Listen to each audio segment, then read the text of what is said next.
परम पूज्य सद्गुरु संत कबीर मेरे जीवन के आध्यात्मिक पथ प्रदर्शक सद्गुरु आचार्य धर्मस्वरूप साहेब जी मंच पर बैठे हुए संत महापुरुषों, सत्संग पंडाल में बैठे हुए देव एवं देवियों, आज हम लोग विश्व के मानचित्र पर भारत जैसे देश में,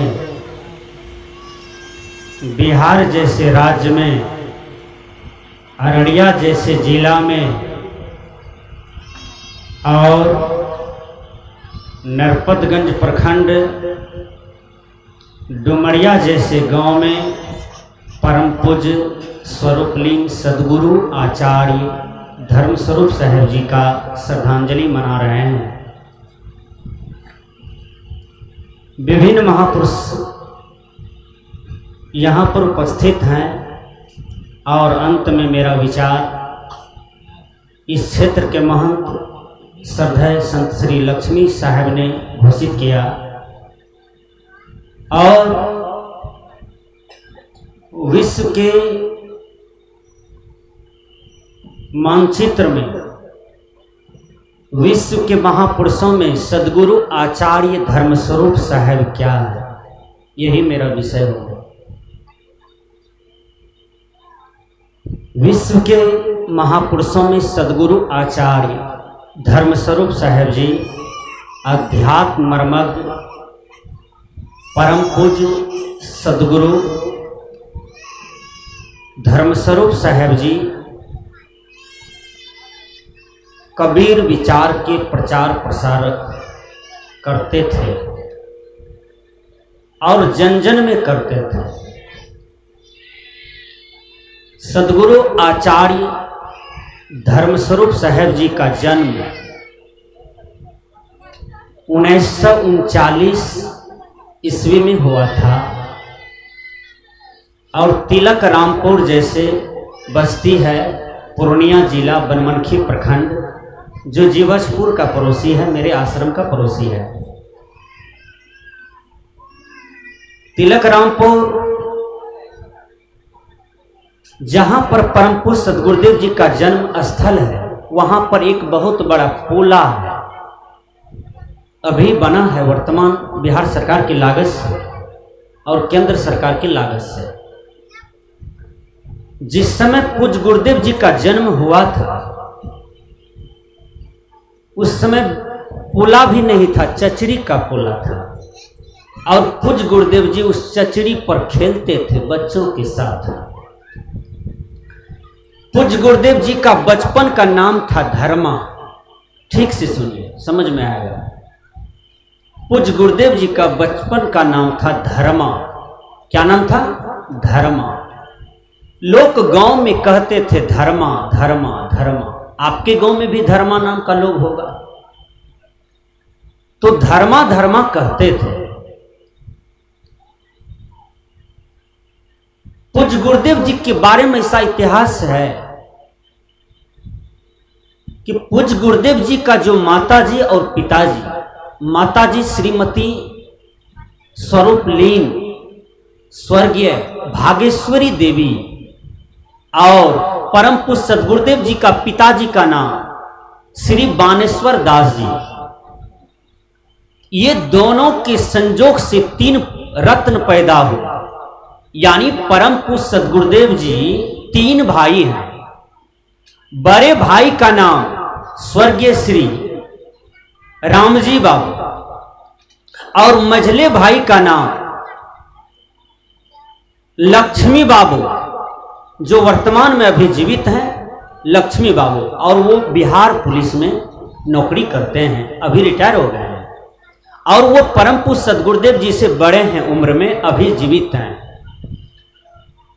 तो परम पूज्य सद्गुरुदेव जी भाई में सबसे छोटे थे। क्या थे? सबसे छोटे थे। तो भाई में सबसे छोटे थे और परम पूज्य सदगुरुदेव जी का जहां पर जन्म स्थान है, जस्ट उसके बगल में कबीर आश्रम है, जहां पर 2 एकड़ का प्लॉट है, उसमें बाउंड्री वाल है और बहुत विशाल भवन बना हुआ है। उसी आश्रम में स्नेही साहब जी रहते थे, महंत स्नेही साहब। कौन रहते थे? महंत स्नेही साहब जी।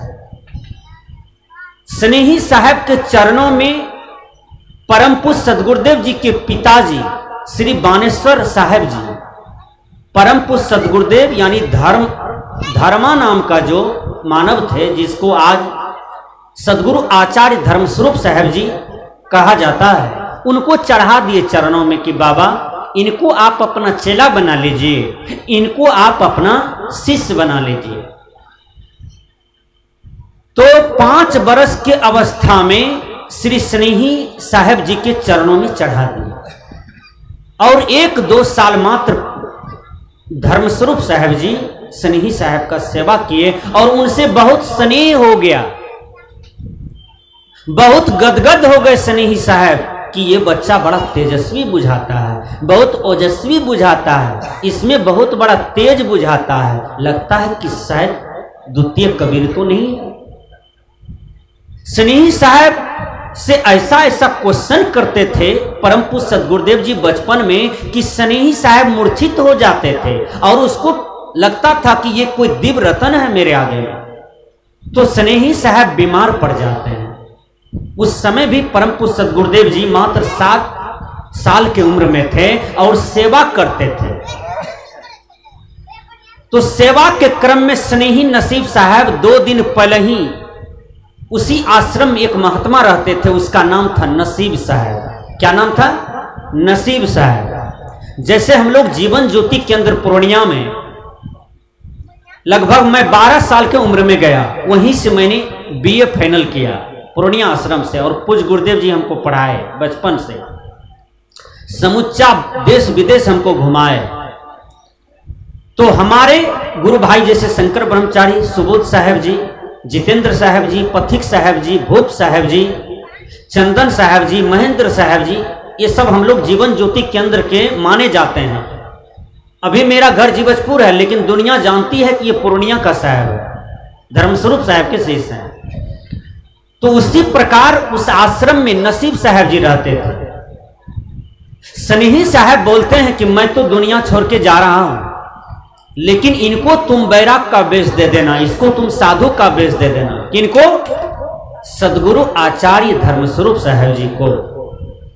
तो नसीब साहब साधु वेश दिए और दे करके वो भी संसार से चल बसे, बच गए धर्मस्वरूप साहब जी। धर्मस्वरूप साहब जी का उम्र हो गया 10 वर्ष। आप जीवनी को ठीक से सुनिए और यदि परम पूज्य सदगुरुदेव जी के प्रति आपका आस्था बना रहेगा, जैसे कबीर साहब के प्रति आस्था बना हुआ है, आप सुनते रहिएगा इस जीवनिया को मोबाइल में। तो सदगुरु आचार्य धर्मस्वरूप साहब जी का उम्र हो गया 10 वर्ष। जब 5 वर्ष के अवस्था में तिलक रामपुर की कबीर मठ में परम पूज्य सदगुरुदेव जी को चढ़ा दिए, तो 1 क्लास में एडमिशन हुआ। बगल में लादूगर बस्ती पड़ता है, जहां जादवों का गढ़ है, वहां बहुत बड़ा आज स्कूल है। तो लादूगर में परम पूज्य सदगुरुदेव आचार्य धर्मस्वरूप साहब जी 1 क्लास से लेकर के 5 क्लास तक पढ़े। उम्र हो गया 10 वर्ष। जब 10 वर्ष हुआ तो परम पूज्य सदगुरुदेव जी का मन घबराने लगा कि मेरा विकास यहां नहीं हो सकता है, मुझे कहीं बढ़िया जगह जाना पड़ेगा। परम पूज्य सदगुरुदेव जी चले गए फतवाहा, जहां पटना में पड़ता है, जो बिहार की राजधानी है।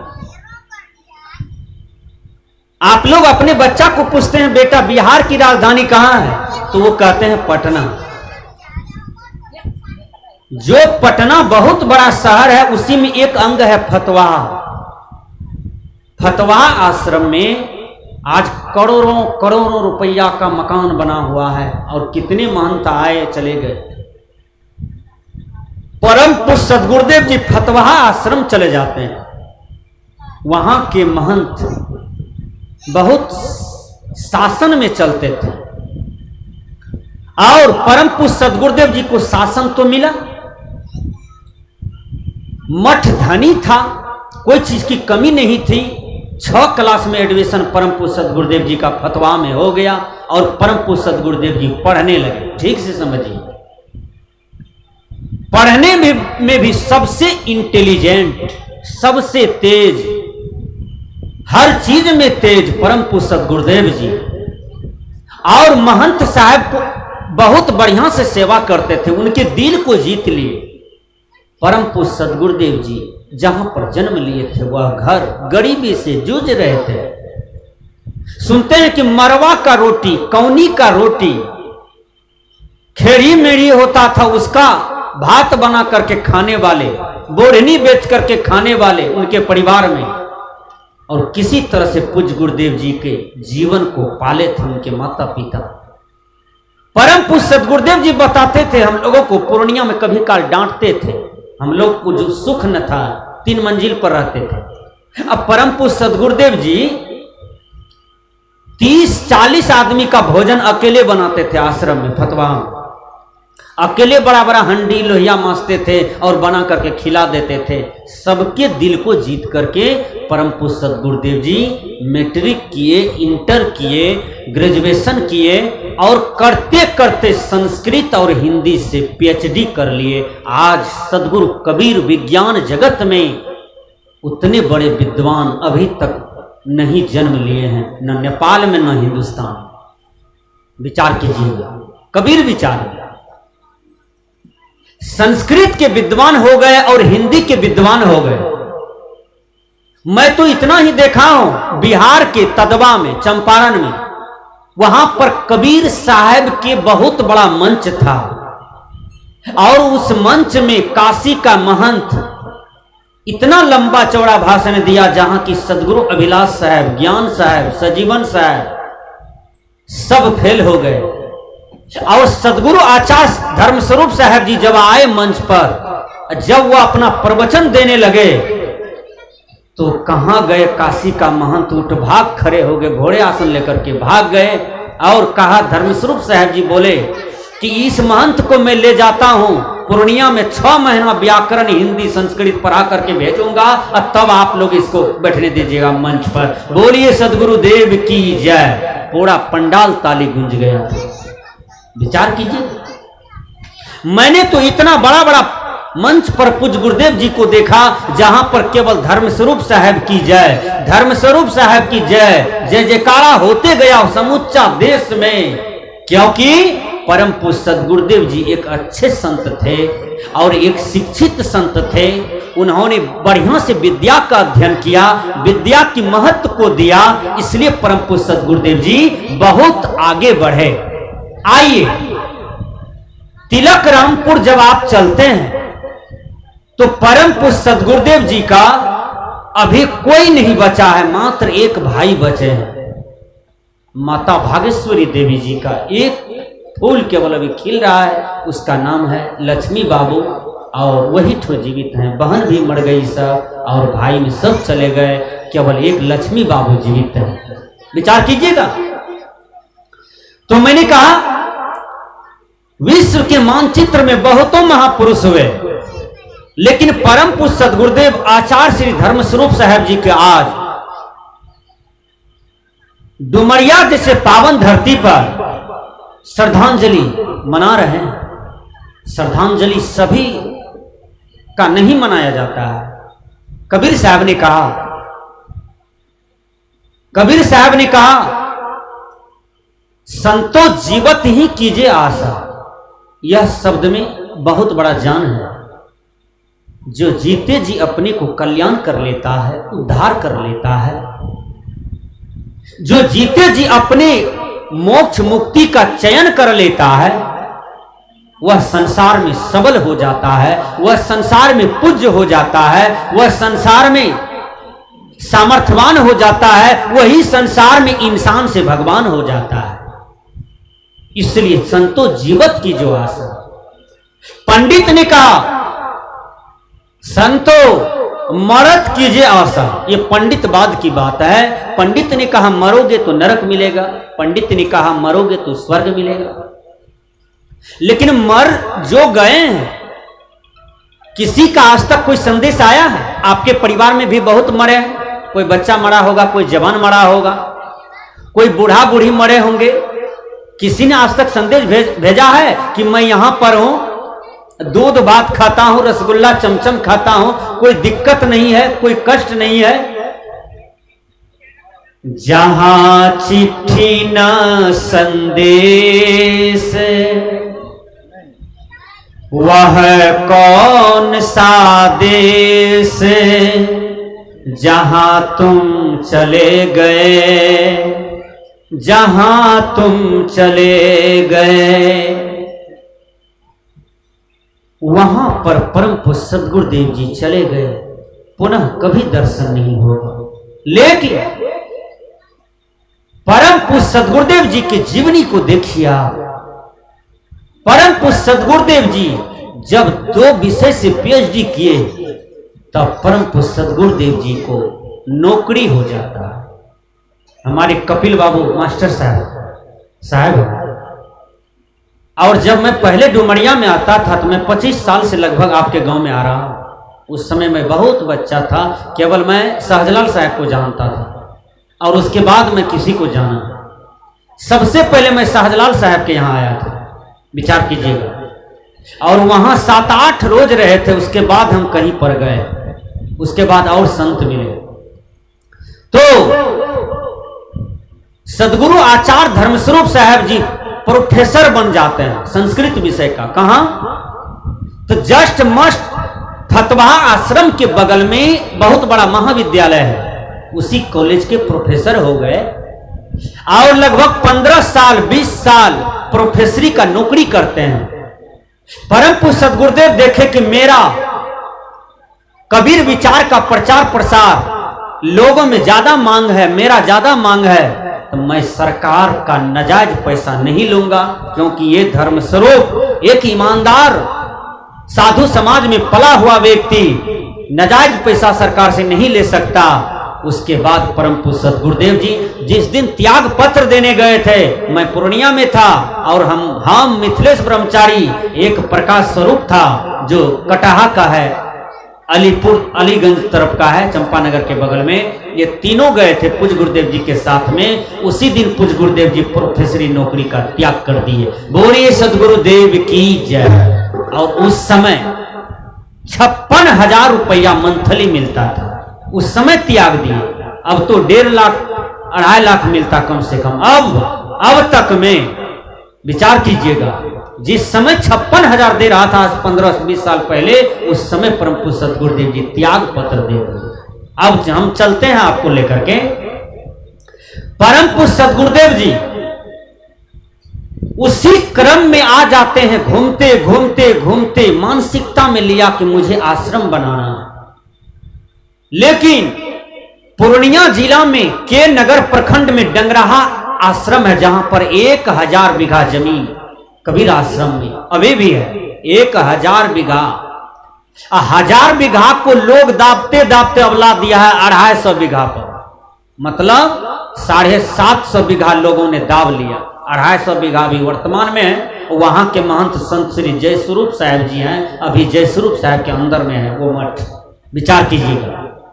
तो परम पूज्य सद्गुरुदेव जी डंगराहा में आते जाते थे। उस समय महंत था संत श्री महावीर साहब जी, और पूज्य गुरुदेव जी को कहे कि तुम बहुत बड़ा विद्वान हो, नेपाल मांग है, भारत हिंदुस्तान के कोना कोना में मांग है। परम पूज्य सद्गुरुदेव जी डंगराहा वाले सरकार ने कहा तुम यहीं रहो, तुम ही महंत रहो, तुमको सौंप देते हैं, हमको केवल तुम बेटा भोजन देना। पूज्य गुरुदेव जी का लक्ष्य वो नहीं था।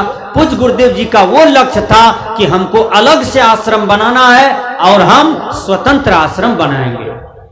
उसी बीच में होता क्या है, सदगुरु ज्ञान साहब जी करखड़ी गुजरात एक क्रांतिकारी प्रवक्ता थे, जो परम पूज्य सद्गुरुदेव जी से मात्र 6 दिन पहले उनका शरीर छूटा और 6 दिन बाद परम पूज्य सद्गुरुदेव आचार्य धर्मस्वरूप साहब जी चले गए। विचार कीजिए, दोनों महापुरुष का समकालीन हुआ।